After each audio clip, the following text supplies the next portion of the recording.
Hi friends, അസ്സാം വലൈക്കും. ഇന്ന് ഞാൻ വന്നിട്ടുള്ളത് നമുക്ക് എല്ലാവർക്കുള്ള ഒരു കാര്യമാണ്. ഇപ്പോൾ മഴക്കാലമൊക്കെ ആയതുകൊണ്ട് ഉറങ്ങാൻ പറ്റാത്ത ചുമ, കുത്തിയുള്ള ചുമ. അപ്പം അതിനൊക്കെയുള്ള ഒരു പരിഹാരമായിട്ടാണ് വന്നിട്ടുള്ളത്. അപ്പം നമുക്കിത് എങ്ങനെ ചെയ്യാൻ നോക്കാം. അപ്പം അതിന് വേണ്ടിയിട്ട് ഞാൻ ചെറിയുള്ളിയാണ് എടുത്തിട്ടുള്ളത്. അപ്പം ഇതിന് വേണ്ടിയിട്ട് കുറച്ച് കൂടുതൽ ഉള്ളി തന്നെ എടുക്കണം കേട്ടോ. അപ്പോൾ ഒരു ദിവസം നമുക്ക് കഴിക്കാനുള്ളത് ഏകദേശം ഒരു 3/4 കപ്പോളം ഉള്ളി എടുക്കണം. 2 നേരം വെച്ചിട്ട് നമ്മൾ കഴിക്കുക. ഒറ്റ ദിവസം കഴിച്ചാൽ തന്നെ നല്ല ആശ്വാസം ഉണ്ടാവും കേട്ടോ. ഉള്ളി തോലൊക്കെ കളഞ്ഞ് പിന്നെ അതിന്റെ കേടുവന്ന ഭാഗങ്ങളുണ്ടെങ്കിൽ അതൊക്കെ ഒന്ന് ചെത്തി ഒഴിവാക്കിയതിനു ശേഷം എടുക്കുക. ഒരുപാട് അങ്ങ് ഉള്ളിലത്തെ തോലൊന്നും കളയണ്ട, മേലെയുള്ള ആ ഒരു തോലൊന്ന് കളഞ്ഞെടുത്താൽ മതി. അതുപോലെ തന്നെ ഉള്ളിൽ കറുത്ത ഫംഗസ് പോലെയൊക്കെ ഉണ്ടാവും, അത് നന്നായിട്ട് കഴുകി എടുത്തിട്ട് വേണം യൂസ് ചെയ്യാന്. ഞാനിത് ഒറ്റ ദിവസം കുടിക്കാനുള്ളതാണ് കേട്ടോ ഇത്രയും ചെറിയുള്ളി എടുത്തിട്ടുള്ളത്. എന്നാലേ നമുക്ക് 2 നേരത്തിനുള്ള നീര് ഇതിൽ നമുക്ക് കിട്ടുള്ളൂ, കുറെ കൂടുതൽ എടുത്താല്. അങ്ങനെ അതാ ഉള്ളിയൊക്കെ തോല് കളഞ്ഞ് റെഡിയാക്കിയിട്ടുണ്ട്. ഇതിന്റെ ഈ തൊലി ഉണ്ടല്ലോ ഉള്ളിയുടെ, അത് ഞാൻ കളയില്ല കേട്ടോ. നമ്മുടെ ചെടിക്ക് ഇട്ട് കൊടുക്കാനുള്ള, അതിങ്ങനെ ഇട്ട് കൊടുക്കൂല. ഇതിൽ കൂടെ നേന്ത്രപ്പഴത്തിന്റെ തൊലി കൂടി ചേർത്തിട്ട് 2 ദിവസം വെക്കും. എന്നിട്ട് അതിന്റെ വെള്ളത്തിൽ കൂടെ മിക്സ് ചെയ്തിട്ട് കുറച്ചുകൂടെ വെള്ളം ഒഴിച്ചിട്ട് അതാണ് ഞാൻ ചെടിക്ക് യൂസ് ചെയ്യല്. ഇനി ഇത് നന്നായിട്ടൊന്ന് കഴുകിയെടുക്കുക. 2-3 പ്രാവശ്യം വെള്ളത്തിലിട്ടിട്ട് കഴുകിയെടുക്കണം കേട്ടോ. എന്നാലും അതിന്റെ മീതെ ഉള്ള ഈ കറുത്ത ഫംഗസ് ഒക്കെ ഒന്ന് പോയി കിട്ടുള്ളൂ. ഇനി നമുക്കിതൊന്ന് ചതച്ചെടുക്കണം. അപ്പൊ കല്ലിലിട്ടിട്ട് ചതച്ചെടുക്കുക.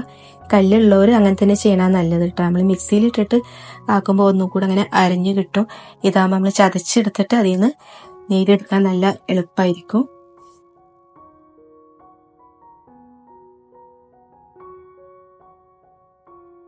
അപ്പൊ അതാ ചതച്ചെടുത്തിട്ടുണ്ട്. 2 പ്രാവശ്യം ഇട്ടിട്ടാണ് ചതച്ചെടുത്തേക്കണത്.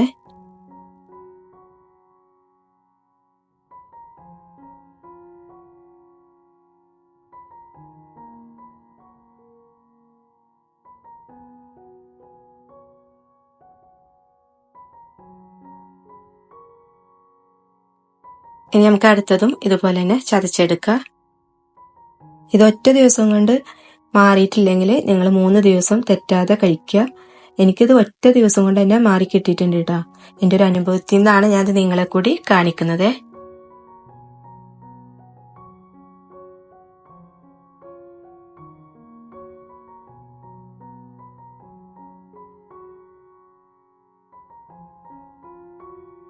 ചെറുള്ളി ചതച്ചെടുത്തിട്ടുണ്ട്. ഇനി നമുക്ക് ഇതിന്റെ നീരെടുക്കുക. ഒരു അരിപ്പയിലേക്ക് ഇത് ഇട്ട് കൊടുത്തിട്ട് ഒന്ന് സ്പൂണായിട്ട് ഒന്ന് പ്രസ് ചെയ്ത് കൊടുക്കുക. കൈ വെച്ച് പിഴിഞ്ഞാലാണ് ഇത് നന്നായിട്ട് നീര് കിട്ടുക. അപ്പൊ ആദ്യം ഒന്ന് നമ്മൾ സ്പൂൺ വെച്ചിട്ട് ഇങ്ങനെ ചെയ്ത് കൊടുക്കുക. എന്നിട്ട് നമുക്ക് കൈ വെച്ചിട്ട് നന്നായിട്ടൊന്ന് പിഴിഞ്ഞെടുക്കുക.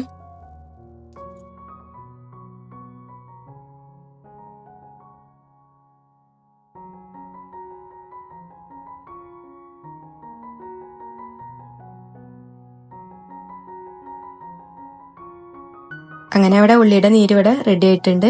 ഇനി നമ്മളിത് ഉള്ളി ആ പിഴിഞ്ഞെടുത്തുള്ള ചണ്ടി ഉണ്ടല്ലോ അത് കളയണ്ട. അത് വെച്ചിട്ട് ലാസ്റ്റ് ഒരു ചമ്മന്തി ഉണ്ടാക്കുന്നുണ്ട്. അല്ലെങ്കിൽ നിങ്ങൾ ചിക്കൻ കറി ഉണ്ടാക്കുമ്പോൾ അതിലേക്ക് ഇട്ടാലും മതി. ഇനി ഇതിലേക്ക് ഒരു 1/4 ടീസ്പൂൺ കുരുമുളക് പൊടിയും 1/2 ടേബിൾ സ്പൂണ് ഹണി കൂടെ ചേർത്ത് കൊടുക്കുന്നുണ്ട്. കുട്ടികൾക്കാണെങ്കിൽ ഹണി കുറച്ച് കൂടുതൽ 1 ടേബിൾ സ്പൂണ് ചേർത്ത് കൊടുക്കുക. കുട്ടികൾക്ക് ഈ എരിവ് പറ്റില്ലല്ലോ, അപ്പൊ അതുകൊണ്ട് കുറച്ച് കൂടുതൽ ചേർത്തെങ്കിൽ അവരത് കുടിക്കുള്ളൂ.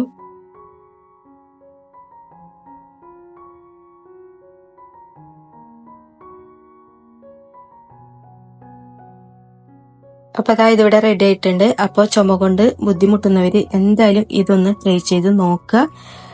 ഇനി നമുക്ക് അടുത്ത റെസിപ്പി കാണാം.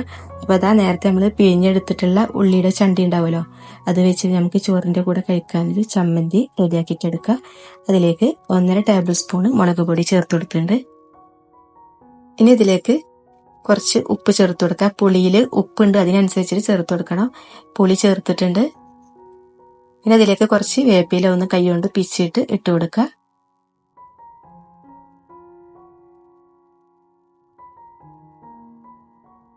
ഇനി കുറച്ച് വെളിച്ചെണ്ണ ഒഴിച്ചു കൊടുക്കുക. എന്നിട്ട് നമ്മൾ കൈ വെച്ചിട്ട് നന്നായിട്ടൊന്ന് മിക്സ് ചെയ്തിട്ട് കൊടുക്കുക.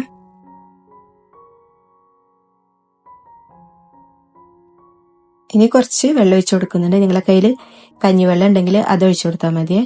എന്നിട്ട് നന്നായിട്ട് ഒന്നുകൂടെ മിക്സ് ചെയ്ത് കൊടുത്താൽ നമ്മളെ ചമ്മന്തി ഇവിടെ റെഡി.